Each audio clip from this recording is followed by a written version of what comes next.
AFC East looks a lot different today than it did just yesterday. I think everybody kind of assumed this was going to happen, but now it is the reality. Both newspapers over there, the Daily News and the New York Post or whatever, Jolly Rogers, rejoice, the Daily News says we have a quarterback. And then in Green Bay, they're actually painting over the fucking mural of Aaron Rodgers already. Dude, feels like everybody won. You know what I mean? Yeah, absolutely. Now, granted, who knows what next season looks like for the Green Bay Packers or the New York Jets. Yep. The New York Jets team is very young, very talented. This will be the best defense that Aaron Rodgers has had since they won a Super Bowl, is what everybody's saying. Arguably, it is. Massive market. Oh, yeah. Huge. Talent all around him. Alan Lazard, his guy, back in there. Yeah. Garrett Wilson's over there. Breece Hall, who we only got to see like 10, 11 games, whatever the amount of games was, he's a fantastic young running back. So good. Offensive line, they're going to have to figure it out. They'll be able to do that in the draft. But this Jets team's going to be great. And Jordan Love now has an opportunity to prove whether or not he's going to be good. Win-win for all parties, except for maybe people in the AFC East, where the Jets that have kind of always been a foregone conclusion, I believe. Yeah. Just a dumpster And that's what a lot of dumpster fire. Now they're a thing, right? Oh, And yeah. as a Patriots fan, you got to be scared to death. Hey, Pat, they got to be scared up there in New England. I would be. You know, I woke up this morning like, oh, fuck, the Jets, A-Rod. You know, now I'm thinking, now you go back and look, all right, he over here with, arguably they saying the best quarterback with Kansas City. Can the Jets beat Kansas City? That's a maybe. Can they beat the Bengals? A maybe. Can they beat the Bills? Shit, they beat the Bills last year without A-Rod. So if you looking at all the stuff that's done happened in the past 24 hours, shit, if you waking up a Jets fan, you happy as hell. You finally got a fucking quarterback that you can say that's already is established, because the last 40 you had just was some shit. Yes. But if you wake up on the other side, which I love A-Rod, but I can see how some of the Packers fans are saying, hey, yo, fuck it. I'm tired of dealing with this fucking guy. He's going to the dark hole. So I can see both sides. Yeah. But me personally, I think this is good for the Jets. I could see how people would say that. By the way, people are saying that. And I only know that because my mentions are also Aaron's mentions for probably like 10% of the mentions that he gets. I get in there. And obviously, he's diving in some different waters on the internet as well now with the new friendships with a Kennedy, I believe. That's right. Just hanging. Those are good people to hang around. Certainly does. He's right in the middle of a lot.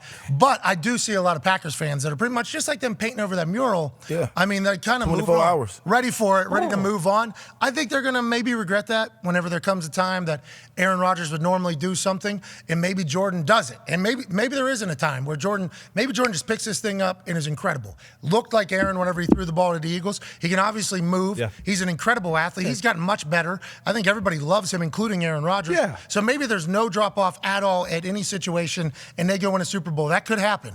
I mean, it happened with Alex Smith, Patrick Mahomes. Obviously, a little bit different situation there, but Patrick Mahomes goes there. They immediately, boom, after his first year of sitting MVP. out. So maybe Jordan Love goes on to do that.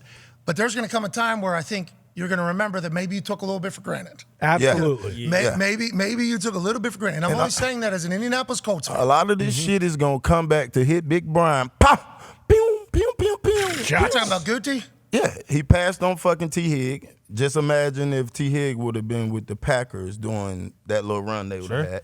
It would have been a different team. Probably he went with the quarterback decision there. But if this don't work, it all come back to him. Yeah, and this is his legacy. Yeah. And that is really how it'll be judged in the long run. But I like the fact that they were able to get a deal done. The Packers fans are happy with it. Very. Packers fans are pumped about the deal. So PR-wise, you already won. Deal is already won. Yeah, simple. Deal is already won because I guess you could say, well, I wasn't able to get my team better, how you could judge yourself.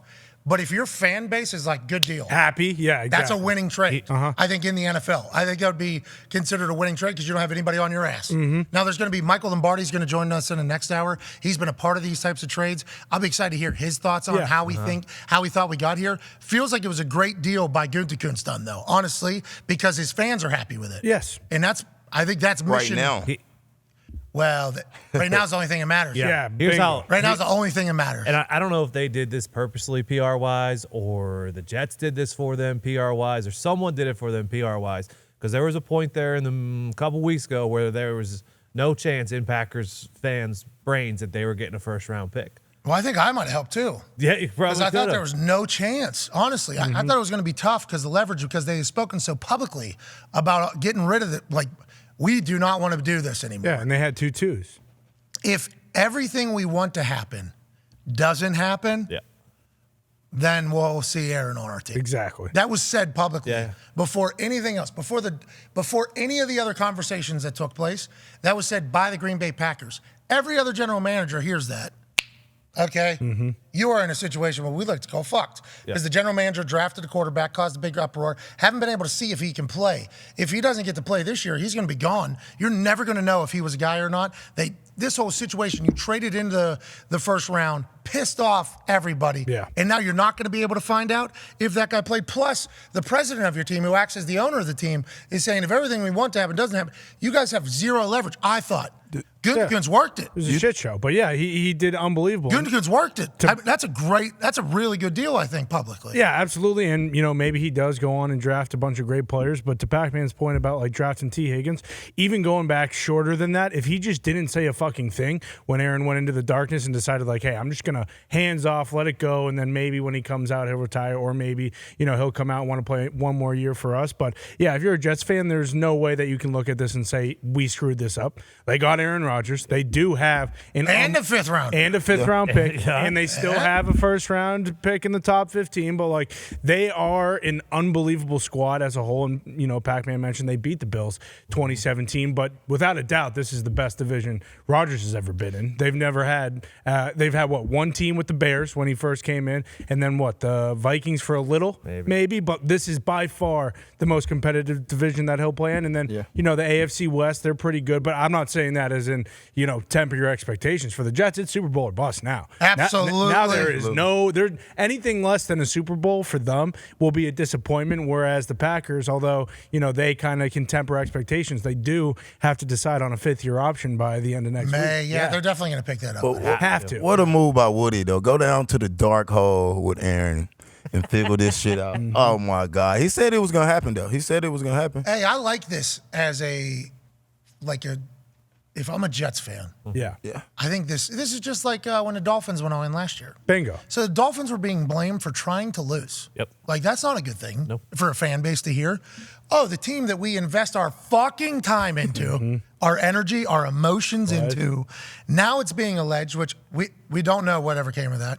No, that's why they lost their 1st round pick. That was from Tampa. We don't know whatever came. That got real quiet real quick because in the NFL you can't have that. We assume that that's not true. Right. We just hope that that's not true. But that was being alleged very publicly. Like, hey, this team is openly trying to pay people to actually lose. That was being alleged out there. Incentivized. So as the fan, incentivized losing. So as the fan, fuck this team. What are we even talking about? It's hard to continue and invest.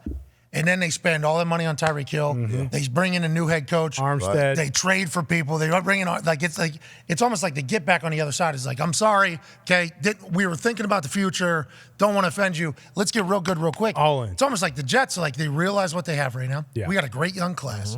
The way to have a great young class go on and win big is we can spend money in certain positions, is more specifically important positions, and kind of get a veteran who's been there, done that. It's almost like a plug-and-play situation where you won't be able to last forever because if they have success, all those fucking guys are going to cost so much money. Yes. Yeah. So all these young guys that are so good are going to get so expensive from playing alongside Aaron Rodgers. But Woody understands that that's going to be because they're going to be great. They're going to get back in the conversation. It's the first time 20 years where anybody thinks that the Jets are going to be anything. And it's been a celebration in New York. They're going to put a parade together for the fucking guy. It's got to be a great morning over there. There was another team that would be the first time they did anything in 20 years that picked up a all-time great quarterback, and that was the Buccaneers, and they went on to win a Super Bowl when it happened. The other side is the Broncos, but I think Aaron, Rams. You can have the Rams. Rams in there. Well, Broncos in there. I think Aaron is leaps and bounds better than Russ, though, so I don't see the Broncos things happening. I wouldn't put Stafford in that category.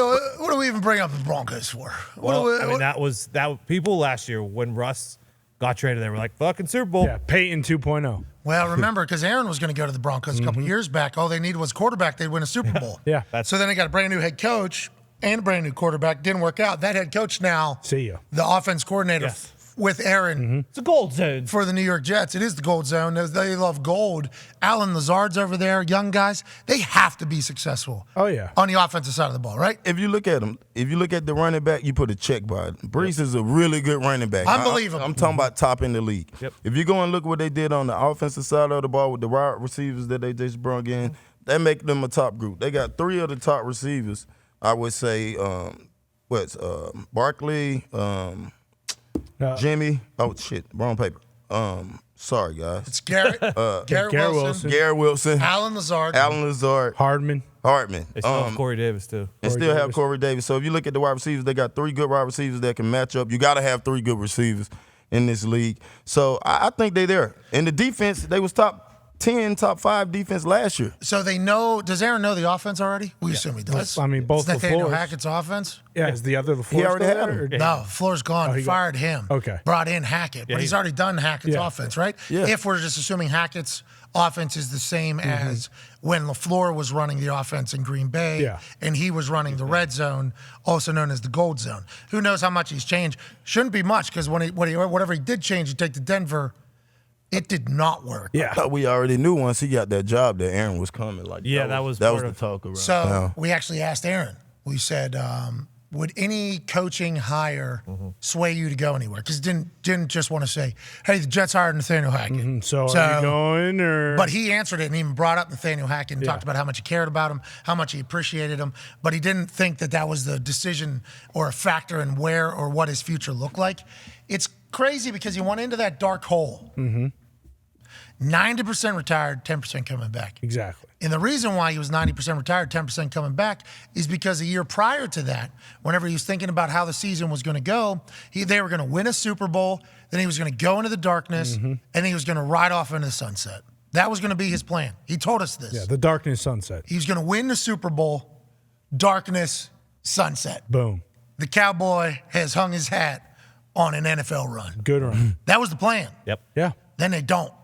Team does not make it to the playoffs. First time, long time. Yeah, very disappointing. Been in the NFC Championship, back-to-back MVPs. Hey, we just need to take the next step. We're going to do that. That is what's going to happen. That's the natural next evolution of what we're running over here. We're going to win a Super Bowl. Then I'm going to go into a fucking hole in Oregon, and then I'm going to retire. And I'm done. And then I'm done with this whole thing. Got 2 rings. Everybody can kiss my ass. Everybody's talking about this. What's that? 1 ring.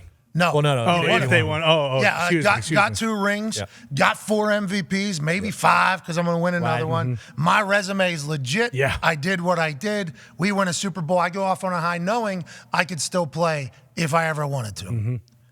Then it completely changes, goes into darkness. As you say, I still want to ride off into sunset. Still want to play in darkness, sunset, darkness, sunset. What is dark will come to the light. Hell yeah. That was still his plan. 90% retired, 10% coming back. Then when he's in there, sitting all alone, smelling his poop because he didn't flush it the whole way. That's right. Because he couldn't see anything. So hungry. You know what I mean? So hungry because he was only eating 1 time a day. And then he had the ability to just flick a switch that was literally right in front of him. He wouldn't do it. To turn on the light every single day. His face accidentally ran into it a couple of times. This light switch to turn on the light in the darkness while he was in there tripping balls like Queen's Gambit on the ceiling. He seen just 1 more chip get stacked on his shoulder. He said, I ain't going out like that, am I? Boom. No, I'm not. They're calling me a bum, saying I'm washed up. I'm washed up? Just won 2 MVPs back to back, bro. Boom. Then he starts growing his hair out. Boom. I'm getting another tattoo. Boom. All I need is 1 more motivation. What? Bang. What? And he starts like kind of stacking it up on top of each other. Then he gets to his phone 5 days later because remember, there's a sensory overload activation period afterwards. Yeah, exactly. That you got to like hang out in a cabin. Yeah, slowly but surely reintegrate it into your life. That has a little bit of light, but not a lot of bit of light. Because if they just throw you back into the sunlight, I guess your brain just explodes immediately. Exactly. Bam, darkness, Lost too forever. much. Science. So he gets his phone back. Here's a voicemail. Hey, we're moving on, or whatever they said. Gun said. He said, boom, that's it. He's all the way back. I think whenever you say Super Bowl or bust, I think that is 10,000% the case. Oh, yeah. I think Woody Johnson knows that's the case. I think during their 11-hour visit, whenever he went out to Malibu to talk to Aaron, they talked about how this is my plan. I want to win, and then we want to do that. So I think if they win, they're completely cool with giving up that first rounder next year. Oh, yeah. That's probably where the negotiation was held up at. But it is this is going to be a very motivated Aaron Rodgers.